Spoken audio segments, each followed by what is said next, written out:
वो कौन था जिसने हजरत जिब्राइल अलैहिस्सलाम जैसे ताकतवर फरिश्ते को भी डरा दिया था। एक मर्तबा रसूल सल्लल्लाहु अलैहि वसल्लम हजरत जिब्राइल अलैहिस्सलाम के साथ बैठकर बातें कर रहे थे कि अचानक से आसमानों को चीरते हुए एक और फरिश्ता जमीन पर आया, जिसे देखकर हजरत जिब्राइल अलैहिस्सलाम डर के पीछे हो गए। वो फरिश्ता रसूल सल्लल्लाहु अलैहि वसल्लम के पास आया और कहने लगा, मुझे अल्लाह ने भेजा है और मैं आपके लिए 2 फरियाद लेकर आया हूँ। या तो आप अपनी जिंदगी एक आम इंसान की तरह गुजारें या फिर एक बादशाह की तरह गुजारें। रसूल सल्लल्लाहु अलैहि वसल्लम ने जवाब दिया कि मैं आम इंसान की तरह जिंदगी गुजारना चाहता हूँ। ये जवाब सुनकर वो फरिश्ता वहाँ से चला गया। उसके बाद रसूल सल्लल्लाहु अलैहि वसल्लम ने हजरत जिब्राइल अलैहिस्सलाम से पूछा, आप इतना डर क्यों रहे थे?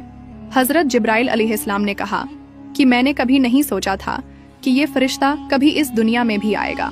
रसूल सल्लल्लाहु अलैहि वसल्लम ने फरमाया कि इस फरिश्ते का नाम किया